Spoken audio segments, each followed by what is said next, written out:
30 अक्टूबर 1909 को मुंबई में प्रभावशाली पारसी माता पिता वकील जहांगीर होरमुसजी भाभा और मेहरीन के घर में जन्मे होमी जहांगीर भाभा ने बॉम्बे के कैथेड्रल और जॉन कॉन्वेंट स्कूल में प्राथमिक शिक्षा प्राप्त की। इसके बाद 1927 तक एल्फिंस्टन कॉलेज और रॉयल इंस्टीट्यूट ऑफ साइंस में काम किया। पढ़ाई में उनकी प्रतिभा से उत्साहित होकर उनके माता पिता और उनके चाचा सर दोराबजी टाटा, जो एक व्यापारी और टाटा समूह के इतिहास में प्रमुख व्यक्ति थे, उन्होंने मैकेनिकल इंजीनियरिंग की पढ़ाई के लिए भाभा को कैम्ब्रिज भेजने की योजना तैयार की, जबकि उनका परिवार चाहता था कि वे कैम्ब्रिज से स्नातक करें और भारत में टाटा स्टील मिल्स में शामिल हो। भाभा ने महसूस किया कि भौतिकी की खोज ही उनकी असली कॉलिंग थी। जब उन्होंने अपने माता पिता के साथ उन विचारों को साझा किया तो उनके माता पिता ने भौतिकी में आगे की पढ़ाई के लिए फाइनेंसिंग करने का वादा किया, यदि वे प्रथम श्रेणी के साथ मैकेनिकल इंजीनियरिंग पूरा करेंगे तो। 1930 में उन्होंने मैकेनिकल इंजीनियरिंग की परीक्षा पास की। ये नोबेल पुरस्कार विजेता पॉल डिराक के अधीन था कि भाभा ने गणित का अध्ययन किया और सैद्धांतिक भौतिकी के विषय में डायरेक्टरेट की उपाधि प्राप्त की। उन्होंने 1933 में परमाणु भौतिकी में डायरेक्टरेट की उपाधि प्राप्त की और 1934 में आइजैक न्यूटन छात्रवृत्ति जीती, जो उन्होंने 3 वर्षों तक आयोजित की। भाभा ने कोपेनहेगन में प्रसिद्ध भौतिकी विज्ञानी और नोबेल पुरस्कार विजेता नील्स बोहर के साथ भी काम किया और इलेक्ट्रॉन पॉजिट्रॉन बिखरने के क्रॉस सेक्शन को निर्धारित करने के लिए गणना के साथ आए। 1936 में दोनों ने वर्णन किया कि बाहरी अंतरिक्ष में प्राथमिक ब्रह्मांडीय किरणें ऊपरी वायुमंडल के साथ कैसे संपर्क करती हैं। उनके शोध के लिए भाभा को 1937 में सीनियर स्टूडेंटशिप से सम्मानित किया गया, जिससे उन्हें कैम्ब्रिज में काम जारी रखने में मदद मिली।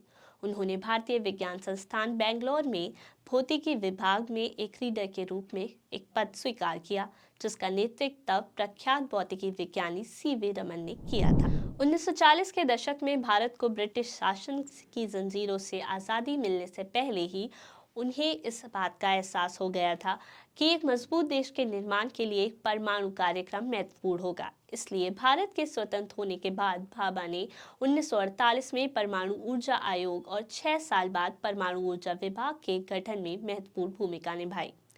एक सच्चे दूरदर्शी के रूप में, जिसने परमाणु ऊर्जा पर अनुसंधान करने के लिए देश में उच्च गुणवत्ता वाली सुविधाओं की आवश्यकता का पूर्वाभास किया। भाभा ने अपने बड़े भंडार के आधार पर यूरेनियम भंडार के बजाय थोरियम से बिजली निकालने पर केंद्रित 3 चरण के परमाणु ऊर्जा कार्यक्रम की कल्पना की। उनके योगदान के लिए उन्हें 1942 में एडम्स पुरस्कार और 1954 में पद्म भूषण से सम्मानित किया गया। भाभा का 24 जनवरी 1966 को निधन हो गया, क्योंकि वे एयर इंडिया की फ्लाइट 101 में सवार थे, जो स्विट्जरलैंड के मोंट ब्लांक के पास दुर्घटनाग्रस्त हो गई थी। एक स्नातक जिन्होंने अपना जीवन विज्ञान की खोज के लिए समर्पित कर दिया, भाभा एक बहुमुखी व्यक्तित्व के थे, जो चित्रकारी करते थे, शास्त्रीय संगीत और ओपेरा के भी शौकीन थे।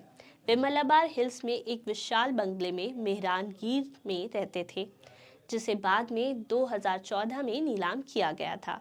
भाभा ने केंद्रीय मंत्रिमंडल में एक पद को अस्वीकार कर दिया था। हालांकि बाद में उन्होंने तत्कालीन प्रधानमंत्रियों नेहरू और लाल बहादुर शास्त्री के वैज्ञानिक सलाहकार के रूप में काम किया।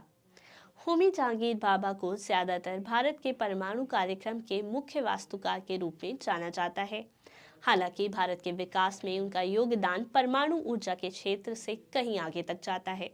उन्हें Tata institute of fundamental research (TIFR) और परमाणु ऊर्जा प्रतिष्ठान ट्रॉम्बे नामक 2 महान अनुसंधान संस्थानों की स्थापना की थी। उन्होंने भारत में इलेक्ट्रॉनिक्स के विकास में महत्वपूर्ण भूमिका निभाई। भाभा एक उत्कृष्ट वैज्ञानिक और एक शानदार इंजीनियर थे। उन्होंने इलेक्ट्रॉनों द्वारा पॉजिट्रॉन के बिखरने की संभावना के लिए एक सही अभिव्यक्ति प्राप्त की, एक प्रक्रिया जिसे अब भाभा स्कैटरिंग के रूप में जाना जाता है। उनका क्लासिक पेपर डब्ल्यू हिटलर के साथ संयुक्त रूप से 1937 में प्रकाशित हुआ। वर्णित किया गया है कि कैसे अंतरिक्ष से प्राथमिक ब्रह्मांडीय किरणें जमीनी स्तर पर देखे गए कणों का उत्पादन करने के लिए ऊपरी वायुमंडल के साथ बातचीत करती है। भाभा और हिटलर ने गामा किरणों और सकारात्मक और नकारात्मक इलेक्ट्रॉन जोड़ों के कैस्केड उत्पादन द्वारा ब्रह्मांडीय किरणें बौछार के गठन की व्याख्या की। भाभा के पास उच्चतम कोटि के संवेदनशील और प्रशिक्षित कलात्मक उपहार भी थे, जिस वातावरण में वे पले बड़े, उसने निश्चित रूप से इन सभी उत्तम गुणों को विकसित करने में उनकी मदद की। उन्हें संगीत और नृत्य का शौक था। दोनों भारतीय और पश्चिमी संगीतों का काफ़ी ज्ञान था। उन्होंने पेंटिंग और स्केच किए, नाटकीय प्रस्तुतियाँ भी की, उनकी सेटिंग भी तैयार की। वे बिना किसी क्षमता के एक वास्तुकार थे। भाभा एक पूर्णतावादी थे। वे पेड़ों के सच्चे प्रेमी थे और उन्होंने अपनी शक्ति के तहत उनकी रक्षा के लिए सब कुछ किया। तो कैसा लगा आपको हमारा आज का वृत्तांत? कमेंट बॉक्स में जाकर ज़रूर बताएं। और भी ऐसी नई कहानियों को जानने के लिए हमारे चैनल को ज़रूर सब्सक्राइब करें। और अगर आप ये वृत्तांत हमारे फेसबुक पेज पर देख रहे हैं तो इसको लाइक और शेयर करते चलें। आज के लिए इतना ही।